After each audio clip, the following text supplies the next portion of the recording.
আসসালামু আলাইকুম এভরিওয়ান, কেমন আছেন সবাই? আশা করছি সবাই ভালো আছেন এবং সুস্থ আছেন। নতুন আরেকটি ভিডিওতে আপনাদের স্বাগতম। সবাই অধীর আগ্রহে অপেক্ষা করছে হিরো এক্সট্রিম 125R এর নেক্সট আপডেট নিয়ে। অবশেষে হিরো এক্সট্রিম 125R এর লঞ্চ নিয়ে কথা বললেন হিরো বাংলাদেশের ম্যানেজিং ডাইরেক্টর জনাব আব্দুল মুসাব্বির আহমেদ।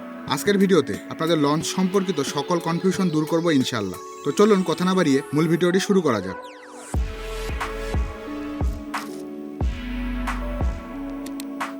আউযু বিল্লাহি মিনাশ শাইতানির রাজিম বিসমিল্লাহির রহমানির রহিম আল্লাহুম্মা সাল্লি ওয়া সাল্লিম আলা নাবিয়িনা মুহাম্মদ। আসসালামু আলাইকুম। আপনারা আমাকে এক্সট্রিম 125R এর লঞ্চের আপডেট জানার জন্য অনেকে রিকোয়েস্ট করেছেন একটা আপডেট দিতে। অনেকে বলেছেন যে এখন অবস্থা তো ভালো দিকে যাচ্ছে, তো দেরি কেন হচ্ছে তো বুঝিয়ে বলার চলুন।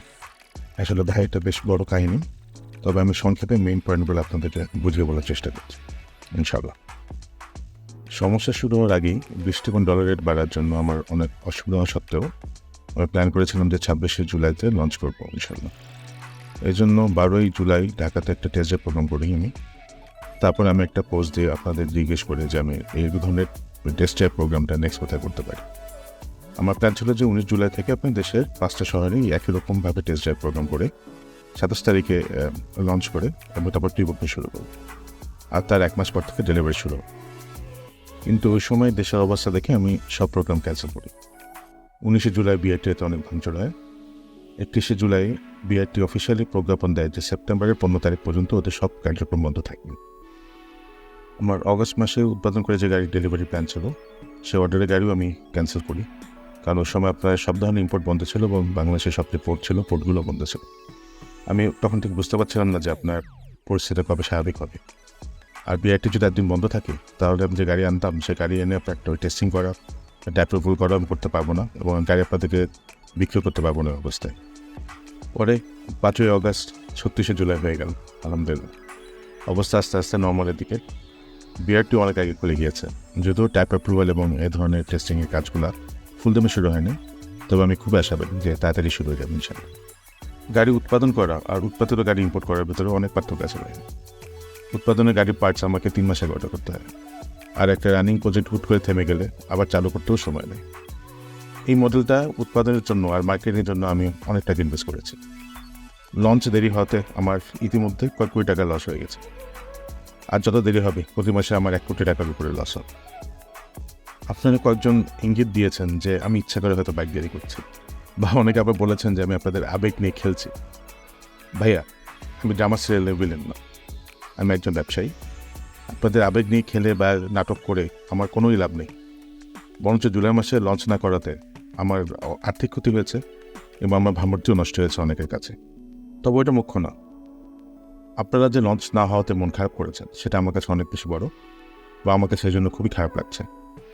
যে কারণে দেরি হোক, দায়িত্ব তো আমার। আপনারা টাকা দিবেন, গাড়ি কিনবেন, এর থেকে অন্য যা কিছু হবে সেটা মোকাবেলা করার কাজ আমার। আপনারা যারা গাড়ি কেনার জন্য টাকা নিয়ে বসে আছেন তাদের এখন গাড়ি দিতে না পারাটা আমারই ব্যর্থতা। আমি এখানে কোনো কারণগুলো অজুহাত হিসেবে ব্যবহার করছি না। আপনারা আমার এই বাইকটাকে অনেক ভালোবেসেছেন, আলহামদুলিল্লাহ। আর আপনাদের এই ভালোবাসাকে সম্মান করে আমি আপনাদেরকে এত ডিটেলস বলছি। এখন আমার সাপ্লাই চেইন, ইম্পোর্টের বদ্ধতা, টাইপ অ্যাপ্রুভাল কবে হবে, এই সব কিছুর অনিশ্চয়তা দেখে আমি আসলে হিসাব করতে পারছি না গাড়িটা কবে আসবে। এই জন্য আপনাকে কোনো স্পেসিফিক ডেট বলতে পারছেন না। আপনারা নির্দিষ্ট সময়ের জন্য যদি অপেক্ষা করেন দেখবেন আস্তে আস্তে মনে যাচ্ছে আপনাদের। অনেকেই অন্য গাড়ি নিয়ে নিয়েছেন, আলহামদুলিল্লাহ।